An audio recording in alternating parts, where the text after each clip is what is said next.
Good morning. Welcome to Tip Off. Hope you're well. We hit you about 6:45 after a 2:30 bedtime. Feels like the NBA again. This posh schedule we've been living of all these easy home games and all the rest goes out the window here for a day. So yes, the coffee will be drunk during this segment, and see if we can get an IV of caffeine and get the body going today. Great night last night. Obviously not a win, but pretty fabulous atmosphere. I don't know how many people were able to stay up through all of it. It's insanely late. Um, if you weren't able to stay up through it and you're looking for a little bit of a summary of what took place, Jazz got hit early. They led 6-2 and then a 10-0 run by the Mavericks. The Mavericks ball movement was really awesome last night. Really, really crisp. Electric is the way I like to phrase it, as though it's an electric current, just running, just boom, boom, boom, boom, boom. I mean, they just showed you how good they could be, and it really was causing the Jazz great problems defensively. They were shooting over 50%, getting in the lane, moving the ball, swinging it, getting the looks they wanted. And frankly, the game had every inkling of just more than the Jazz could handle. Um, we got to the third quarter, and really the Jazz were down about 12, and all of a sudden they just defensively, nothing offensively. The offense never clicked in on the game. Defensively, they got it going. They started to do what they needed to do defensively and created some turnovers and held the Mavericks for 7 turnovers in the third quarter. Held the Mavericks to 12 points. It got feisty. Derek Favors got called for an offensive foul for going into Nowitzki. Then Nowitzki swiped the ball out of his hands, and Earl went over and swiped the ball in Nowitzki's hands. Earl got called for a technical. Nowitzki already had one technical in the game, and the officials did not call a tech on Nowitzki, which would have thrown him out of the game because he had a technical at the end of the first half, and that's a legitimate controversial piece in this. And then the Jazz behind Earl Watson, great 25-minute. Alec Burks played very, very well, battled, even took the lead on a Gordon Hayward dunk, then was tied at 87, I think it was, with about 2:49 left after a Gordon Hayward dunk, another Gordon Hayward dunk, and then the world champs just did what the world champs do, and Dallas is the best late game team in the NBA, and have been for about 3 years. By the way, side note, I'm pissed about this. So last night on the radio broadcast, I just make that comment. And for once in my life, I decided not to bore your ass with a bunch of stats. And so instead, I got 4 yahoos on Twitter. Hey, did Locke really just say that? That's totally wrong. It's not wrong. If I say it, don't doubt it. Okay? There. Now I feel better. Not really. That's really just pissed off that we lost. Uh, but it still really pissed me off when I checked my timeline last night and saw that. I'm not gonna lie to you. Like, okay, I didn't bore you with the inundation of stats of the 3.5 years about how they're like 25-5 and games decided by 5 or less. I just told you what they were, and you doubted me. Pisses me off. It's kind of me swiping the ball out of Dirk Nowitzki right there. That's my Earl Watson moment. Um, so late in the game, Roddy Beaubois got down the middle on a back cut. Alec Burks. This was probably a little earlier. Burks lost him. Gordon Hayward, who played Marion pretty well in the post, lost him late in the shot clock. Dallas was exquisite late. They ran plays and it didn't work, and they were calm and collected and ran the play again and went to another post up of Marion or another post up of Odin, and they just kept working every possession down to its final ounce of time and were able to get the play and get the look. They came out with a beautiful setup of a play. I'm going to go watch Synergy again today to watch it, of Jason Terry for a three. As I mentioned, Beaubois back cut on Burks. Marion snuck free, which he does so well on Hayward. And really the last 2:49 of this game was just world champs against a young, hard-fighting, feisty team. And there's some moves in there that people are wondering about, but I'm so tired right now of fans who are managing every game in a capsule thinking that that's how things work. Um, last night Tyrone Corbin went to Devin Harris about the 3 minute mark and it didn't work. And first of all, Tyrone has missed about once all year, and maybe he missed here. But the other thing that has to be remembered when talking about teams and talking about games that is just not remembered in any way, shape, or form is that we have an 66 this year game schedule. That there is a, you can't bury guys on a nightly basis and then expect them to play for you again the next night. Um, there's a level where a player has to go through struggles and believe a coach has his back and his teammates have his back if he's ever going to get out of the struggles and continue to play. So, yes, last night, isolated to that individual night, I think that Earl Watson may have given the Jazz a better chance than Devin Harris. Devin is scuffling. He's shooting a career low. He's definitely having problems.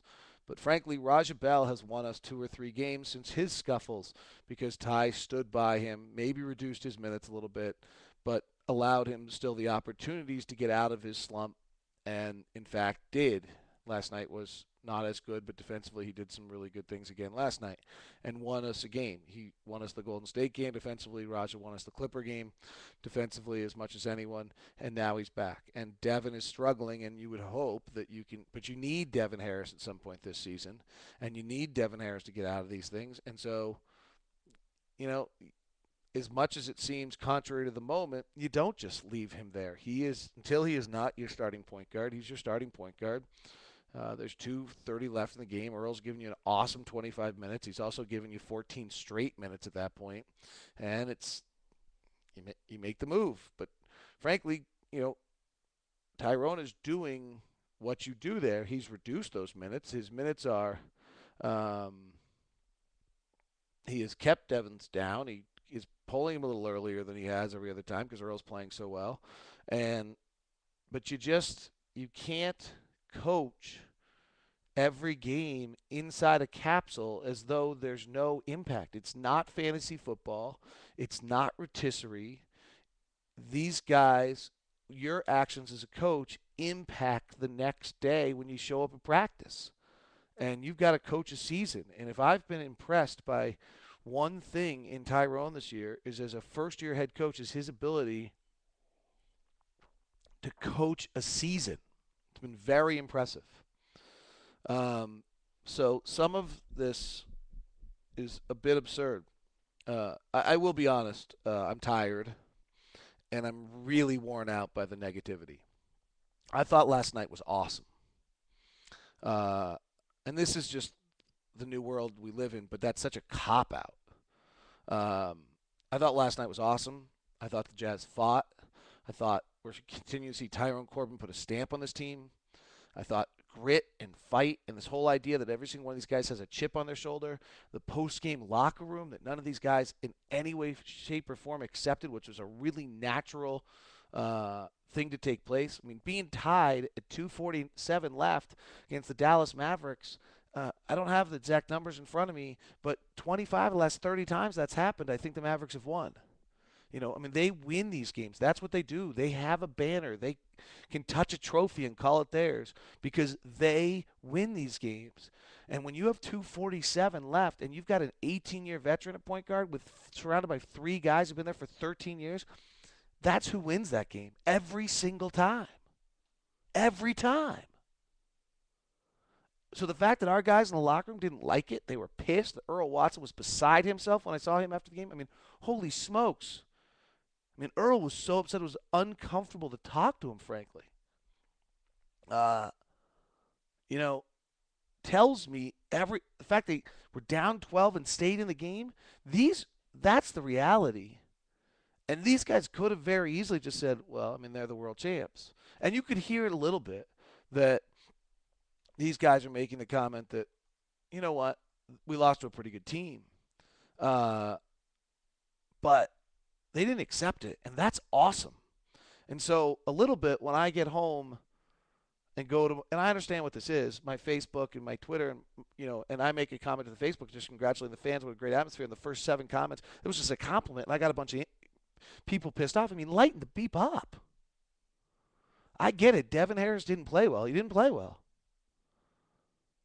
But really, that's what you got to talk about last night? So I'm not sure I get it all the time, but you know what? I'm pretty close to the situation and pretty invested, and so the hair on my back goes up a little bit when these guys get blasted. I'll admit it. But you know, I'm not sitting on a high horse, but I don't get it. I don't get the negativity. It's just not who I am. Never, frankly, think I've ever been that way. So, um, you know, we'll see. Uh,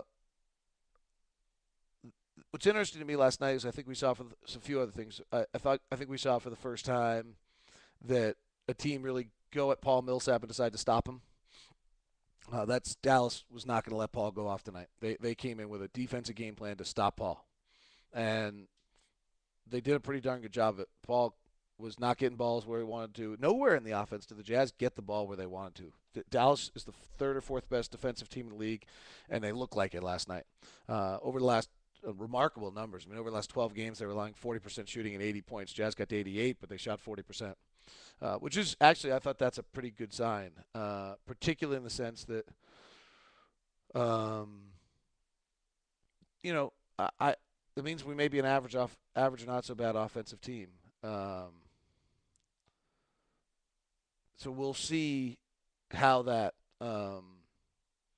You know, I think that's a good sign because I'm not convinced that we were an average offensive team. I thought we were below it, and the fact that we actually stayed inside that range of what they're doing to people. That's what they do to people, and they're one of the best in that game. A few other things. Just I think the big picture. You know, you can talk about each individual. Gordon showed some aggressiveness, had some steals. Uh, Favors that rule is correct. You throw the ball into the crowd, you're automatically ejected. So I know everybody's upset about it, but the throwing the ball, he's got to stay together. He can't lose it. That was important. When the team needed him, you lose a 3-point game, you got to have that guy. But now he's got to channel that. That's what this whole process is for a lot of these guys. I thought Jefferson played very well. I thought he showed some versatility. I thought he was a little quicker than we've seen. It's all the stuff he worked on all offseason that we are seeing new aspects of him. He hasn't put it together yet as he still is shooting at a career low, but those things are going to come. So, I mean, just big picture to me is I thought last night was awesome. The crowd was insane. The atmosphere rocked. The guys fought. We're seeing the personality of this team, which we didn't know what it was going to be. We're seeing who Tyrone Corbin is, which we didn't know what it was going to be. And, you know, I think we've talked a lot about on this, everything else. Who's this team going to be? They're going to start games, and they're really equal 1 through 11. We were missing Josh Howard last night, but everybody's missing somebody at this point. They were missing Vince Carter, so I'm not going there. Uh, and we're really even 1 through 11, and we're going to make we're going to probably fall behind because our starters aren't as good as everybody else's, and we're going to make substitutions, and Tyrone's going to try to find mix and matches things. We're going to get into ball games. You know what? I don't remember exactly who they closed with, but I think they closed with Kidd, Terry, Marion, Nowitzki, and Brendan Haywood. I'm taking Kidd, and they might have Beaubois on the floor for some of it, but I'm taking Kidd over Devin. I'm taking Terry over Raja. I'm taking Marion over Hayward. I'm taking Nowitzki over Millsap, and I might, depending for that team with Nowitzki next to him, I'd rather have Brendan Haywood than I would Al Jefferson. Oh my gosh, it's a stunner that those 5 guys made plays. I mean, this was an awesome night of us fighting as hard as we could against the world champs who are better. And that's what we saw. So that's where I'm leaving tip off. All right, I'm feisty. I'm tired. If I pissed you off, I'm kind of sorry. See ya.